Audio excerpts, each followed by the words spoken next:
আসসালামু আলাইকুম। স্বাগত জানাচ্ছি রেটিনা ব্লাড ডোনার ক্লাবের নিয়মিত স্বাস্থ্য বিষয়ক আয়োজন হেলথ টক উইথ আরবিডিসি প্রোগ্রামে। প্রিয় দর্শক, আমরা সবাই জানি আজ ৪টা ফেব্রুয়ারি বিশ্ব ক্যান্সার দিবস।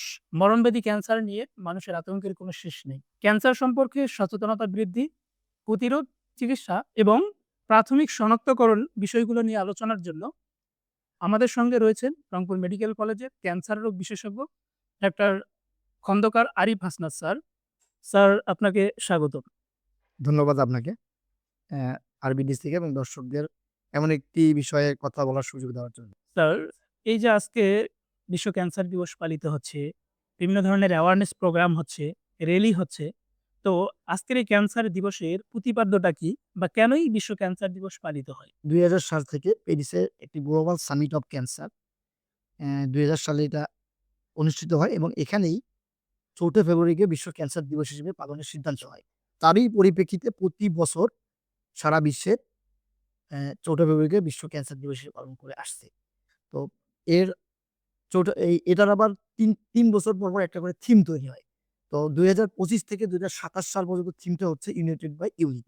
এইটার থিমের মূল উদ্দেশ্য হচ্ছে একটা যারা ক্যান্সার আক্রান্ত পেশেন্ট তাদের নিজস্ব একটা জার্নি আছে, নিজস্ব একটা কাহিনী আছে, নিজস্ব একটা অভিজ্ঞতা আছে।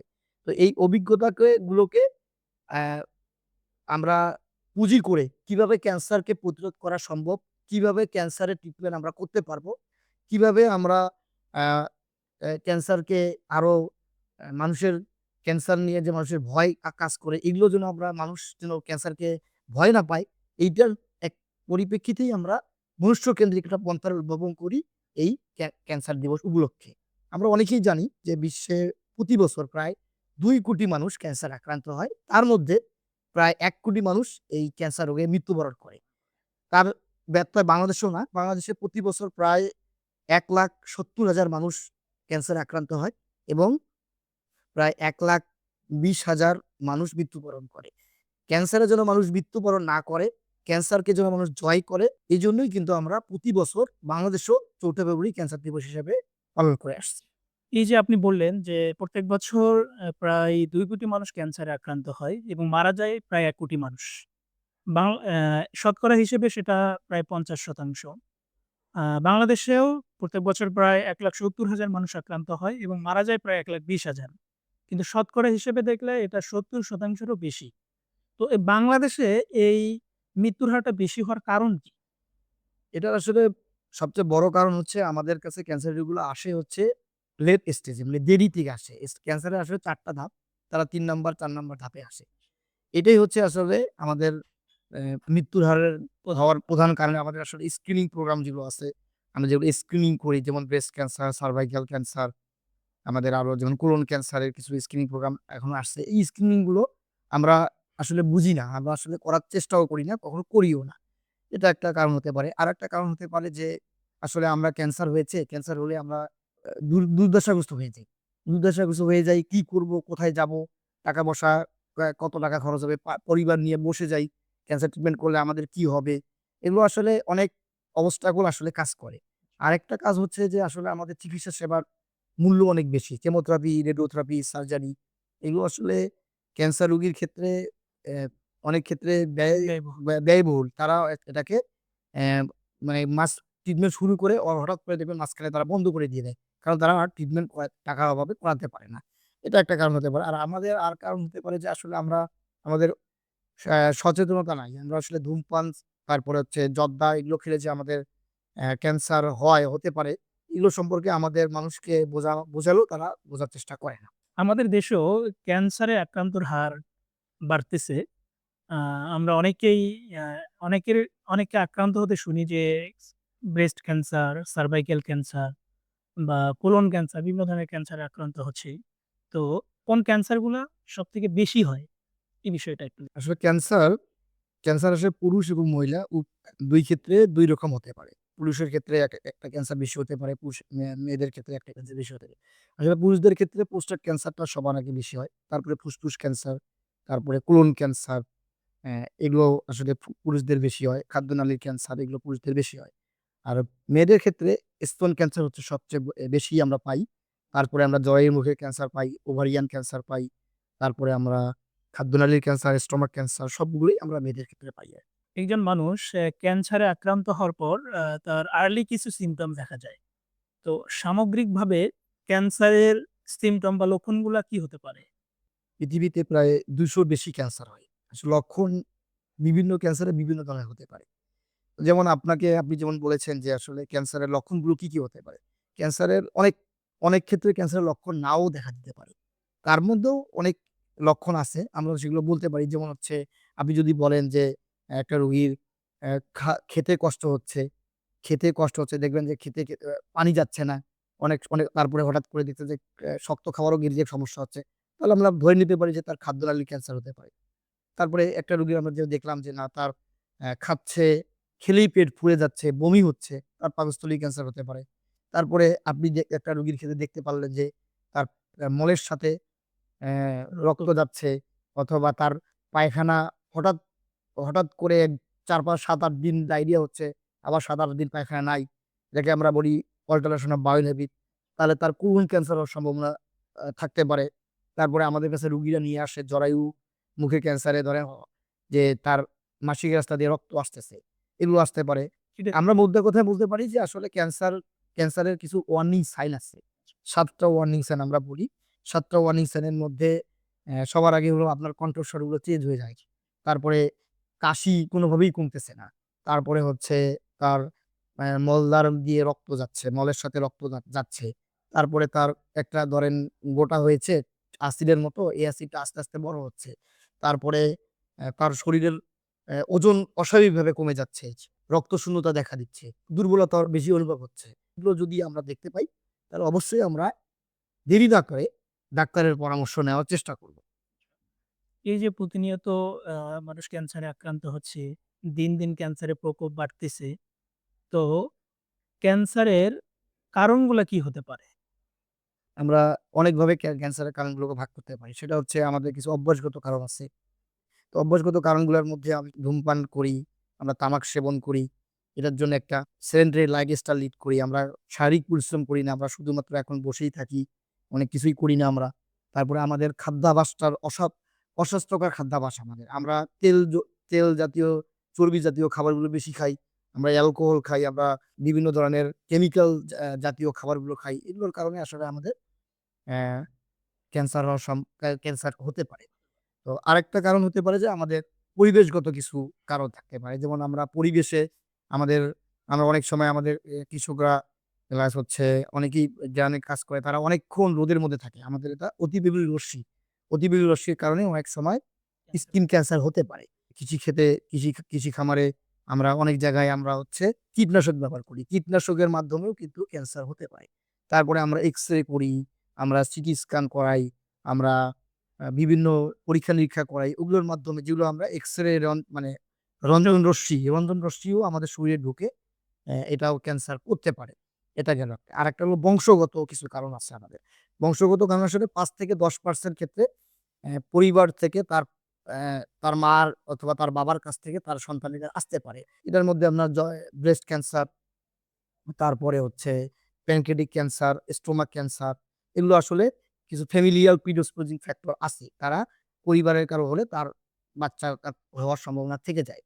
আরেকটা কারণ হতে পারে আমাদের কিছু সংক্রামক কিছু ব্যাকটেরিয়া এবং কিছু ভাইরাস রয়েছে। যেমন হচ্ছে human papilloma virus. Human papilloma virus দিয়ে আমাদের জরায়ুর মুখের ক্যান্সার হয়।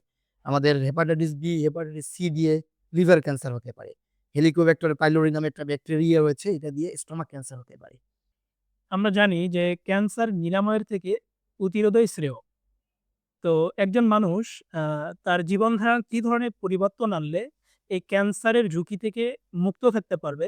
বা ক্যান্সার প্রতিরোধের উপায়গুলো কি হতে পারে? হ্যাঁ, আমি আপনার সাথে একমত। আসলে ক্যান্সার নিরাময় থেকে প্রতিরোধই শ্রেয়। এটার কারণ হচ্ছে আমরা যদি ১ম থেকেই প্রতিরোধী কোনো ট্রিটমেন্ট নেই, তাহলে আমাদের ক্যান্সারের ঝুঁকিতে যাওয়ার সম্ভাবনা কম থাকবে। এটার জন্য আসলে আমাদের করণীয় কি? আমাদের আসলে সুশৃঙ্খল জীবনযাপন। আমরা সুশৃঙ্খল জীবনযাপন যদি করি, বিশেষ করে আমরা যদি ধূমপান, তামাক বর্জন করি, প্রতিদিন ৩০ মিনিট করে শারীরিক পরিশ্রম করি, ওজনটাকে নিয়ন্ত্রণ রাখি, অ্যালকোহলকে অ্যা না বলি, খাওয়া-দাওয়ার অভ্যাস বিশেষ করে আমরা আমাদের দেশের এখন একটা অভ্যাসই হয়ে গিয়েছে যে বার্গার, রেড মিট তারপরে হচ্ছে লাল মাংস এগুলো খাওয়া। এগুলো যদি আমরা না খেয়ে প্রচুর পরিমাণে শাকসবজি, অ্যান্টিঅক্সিডেন্ট জাতীয় খাবার, ফল সামগ্রী খাই, তাহলে আমরা অনেক ক্ষেত্রেই ক্যান্সারকে প্রতিরোধ করতে পারবো। তারপরেও আরো কিছু কারণ আছে, যেমন হচ্ছে আমরা জরায়ুর মুখের ক্যান্সার। জরায়ুর মুখের ক্যান্সারের জন্য আমরা স্ক্রিনিং করে আমরা ভ্যাকসিন নিতে পারি। ভ্যাকসিন নিলে আমাদের জরায়ুর মুখ ক্যান্সারকে আমরা প্রতিরোধ করতে পারবো। লিভার ক্যান্সারের ক্ষেত্রে যদি আমরা দেখি যে যেটা হেপাটাইটিস বি অথবা হেপাটাইটিস সি দিয়ে হচ্ছে, তাহলে আমাদের ভ্যাকসিন, হেপাটাইটিস বির জন্য আমরা ভ্যাকসিন আছে। আমরা ভ্যাকসিন নিয়ে এটাকে প্রিভেন্ট করতে পারি। আর আমরা নিয়মিত স্ক্রিনিং প্রোগ্রাম, আমাদের যে সরকার কর্তৃক স্ক্রিনিং প্রোগ্রামগুলো চালু রয়েছে, বিশেষ করে জরায়ুর মুখ ক্যান্সার, স্তন ক্যান্সার, এগুলো আমাদের যখন যে বয়স হবে, যে আমাদের বয়সের একটা নির্দিষ্ট মাত্রা আছে, ওই বয়স হলেই আমরা প্রতিনিয়ত স্ক্রিনিং প্রোগ্রামে আসলে আমরা আমাদের এই ক্যান্সারের থেকে প্রতিরোধ করতে পারব। আমরা আগে শুনতাম যে ক্যান্সার হলে অ্যান্সার নাই। কিন্তু এখন ক্যান্সারের ডায়াগনোসিস অনেক উন্নত লেভেলের হয়েছে। তো এখন মলিকুলার লেভেলেরও ডায়াগনোসিস হচ্ছে। আমাদের দেশে এই ক্যান্সার ডায়াগনোসিস এর ফেসিলিটিস কেমন? আপনার পর্যবেক্ষণটি সঠিক। আগেও আমরা এটা শুনেছিলাম যে ক্যান্সার হলে রক্ষা নাই। কিন্তু এখন বর্তমান আধুনিক চিকিৎসার বদৌলতে আমরা আসলে ক্যান্সারকে জয় করতে সক্ষম হচ্ছি। ক্যান্সার নির্ণয় করার জন্য আসলে আমাদের ফার্স্ট যে পরীক্ষা লাগে, আমাদের ক্যান্সার নির্ণয় করার ক্ষেত্রে অবশ্যই আমাদের মাংসের পরীক্ষাটা লাগবে, বায়োপসি, এবং আরো কিছু সাপোর্টিভ ইনভেস্টিগেশন লাগে। সেগুলো আলহামদুলিল্লাহ আমাদের দেশে এভেইলেবল। বিশেষ করে আপনি যদি বলেন যে খাদ্যনালী, পাকস্থলীর ক্যান্সারের জন্য এন্ডোস্কোপি করে আমরা বায়োপসি করতে পারি। আমরা কোলন ক্যান্সারের ক্ষেত্রে আমরা কোলোনোস্কোপি করে বায়োপসি করতে পারি। ফুসফুস ক্যান্সারের জন্য ব্রঙ্কোস্কোপি করে ব্রঙ্কোস্কোপি বায়োপসি করতে পারি। অথবা city guided core biopsy, CT scan, MRI, এগুলো সবগুলোই আমাদের দেশে আলহামদুলিল্লাহ হচ্ছে, এবং আমরা মোটামুটি ক্যান্সারকে নির্ণয় করতে পারছি। ডায়াগনোসিস এ যেতে পারছি। আর আপনি যেটা বলেছেন যে আসলে মলিকুলার, যে আমাদের মলিকুলার এনালাইসিস আমরা যে করি, আসলে এইটা আমাদের দেশে একটু অপ্রতুল।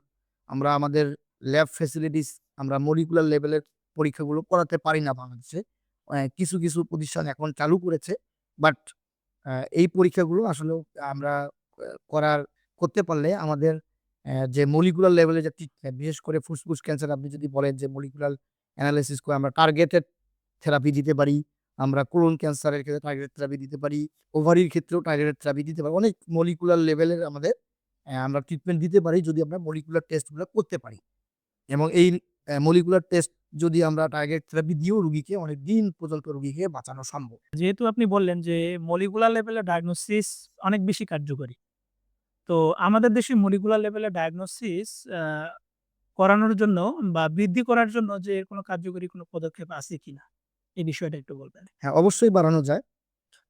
সরকারি হাসপাতালে কোর মলিকুলার ল্যাব আমরা স্থাপন করে মলিকুলার টেস্টগুলো করাতে পারি। প্রাইভেট পিপিপি, প্রাইভেট পার্টনারশিপ প্রোগ্রামের আওতায় আমরা সরকার প্লাস হচ্ছে আ আমাদের যে প্রাইভেট প্রাইভেট প্রতিষ্ঠান রয়েছে, তারা কোলাবোরেশন করে এটা একটা ল্যাব তৈরি করতে পারে।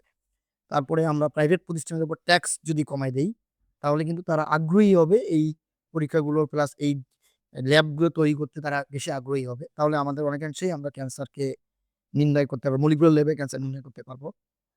আরেকটা জিনিস হচ্ছে আমাদের প্যাথোলজিস্ট প্লাস অনকোলজিস্টের পরিমাণকে বাড়াতে হবে।